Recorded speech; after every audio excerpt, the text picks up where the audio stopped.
Break के बाद बढ़ते आगे, जहां देश भर में अपनी मांगों को लेकर मंगलवार के दिन से ऑल इंडिया लोको पायलट्स ने ऑल इंडिया लोको रनिंग स्टाफ एसोसिएशन के बैनर तले अपनी 48 घंटों की भी भूख हड़ताल शुरू कर दी है। हिसार में इस खबर से जुड़ी ज्यादा जानकारी दे रहे हैं टोटल न्यूज के associate editor doctor Mahesh Kumar.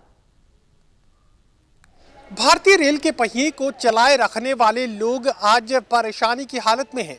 मंगलवार के दिन से देश भर में all India loco pilot association की तरफ से भूख हड़ताल का ऐलान किया गया। 48 घंटों की भूख हड़ताल और मंगलवार के दिन से इसकी शुरुआत कर दी गई। हम इस वक्त मौजूद हैं हिसार में और हिसार में भी ऑल इंडिया लोको रनिंग स्टाफ एसोसिएशन के बैनर तले इस भूख हड़ताल की शुरुआत की गई है। मुझे बताइए कि रेल का पहिया जब भी चलेगा आप ही लोग चलाएंगे, लेकिन रेल के पहिए को चलाए रखने वाले लोग आज परेशानी की हालत में हैं। वजह क्या है? वजह यही है कि सरकार जो है रेल के पहिए को चलाने वाला जो फ्रंट लाइन वॉरियर है लोको पायलट, उसकी मुख्य मांगें जो हैं उन पर लगातार जो है वो ध्यान नहीं दे रही है। लगातार लोको रनिंग स्टाफ अपने बैनर के नीचे जैसे किलोमीटर अलाउंस में 25% की बढ़ोतरी हो गई, 70% टैक्स में छूट की मांग हो गई, या फिर उनको आवधिक विश्राम जो है वो 46 घंटे करने की मांग हो गई। इन सभी मानकों के ऊपर बार बार रेलवे बोर्ड को ज्ञापन दे चुका है, लेकिन रेलवे बोर्ड का सकारात्मक रवैया इस पर नहीं रहा। उसी के परिणाम स्वरूप संपूर्ण भारत का लोको पायलट आज 48 घंटे की भूख हड़ताल की शुरुआत आज सुबह 10 बजे से कर चुका है। मुझे बताइए कि क्या आपको लगता है कि भूख हड़ताल से बात बनेगी या फिर हड़ताल के रास्ते भी आगे बढ़ने की नौबत आ सकती है? देखिए, जैसे जैसे सरकार का रवैया जो है वो बार बार नकारात्मक होता जा रहा है, वैसे वैसे ही एसोसिएशन के जो कदम जो हैं वो भी कड़े होते जा रहे हैं।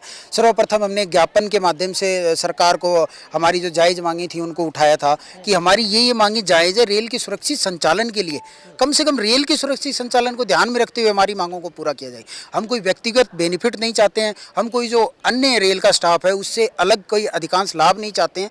अगर उनके टीए के रेट को रिवाइज कर दिया गया है तो लोको पायलट के टीए के किलोमीटर अलाउंस को भी रिवाइज कर दीजिए। अगर बाकी जो स्टाफ है रेल का वो भी उचित आराम करता है तो लोको पायलट जो लोको में 1 सेकंड की पलक भी नहीं झपका सकता, उसको भी 46 घंटे का उचित विश्राम दीजिए, तभी तो वो अगली जो रेल है उसका सुरक्षित संचालन कर पाएगा। ये जायज़ मांगे हम बार बार उठा रहे हैं, लेकिन जो रेलवे बोर्ड का रवैया है वो बार बार नकारात्मक होता जा रहा है। उसी के मद्देनजर रखते हुए अगर पूरे भारत के लोको रनिंग स्टाफ आज भूख हड़ताल पे बैठे, उसी का ये नतीजा है। मुझे बताइए कि पूरे भारत के लोको रनिंग स्टाफ से जुड़े लोग आज भूख हड़ताल पर हैं, तो क्या रेल के संचालन पर भी इसका कोई नकारात्मक असर पड़ने वाला है? नहीं, देखिए, जो हमारी हंगर फास्ट है 48 घंटे की, ये भूख हड़ताल है। इसमें रेलवे के संचालन में कोई बाधा हम नहीं पहुंचा रहे। हम अपना काम कर रहे हैं, बशर्ते कि हम भूखे रह के कर रहे हैं। ये एक पहलू है इसका, और आज नहीं तो कभी न कभी तो इसका नकारात्मक असर पड़ेगा, क्योंकि एक भूखा आदमी कब तक ट्रेन ड्राइविंग करेगा? आप कोई बाइक भी नहीं ड्राइव कर सकते हम तो भूखे। एक ट्रेन संचालन है जो हज़ारों यात्रियों की जान की सुरक्षा लेके चलता है, एक loco pilot front line staff है वो भूखा कब तक रहेगा? और फिर एक वाजिब मांग है हमारी, जो मांग है वो हमारी वाजिब है, क्योंकि जब सभी पूरे भारतीय रेलवे के तमाम स्टाफ को दे दिया गया जो बेनिफिट है, लगभग 10 लाख स्टाफ को दे दिया गया है, 1.25 से 1.5 लाख स्टाफ को छोड़ के तो इसको भी दे दिया जाए।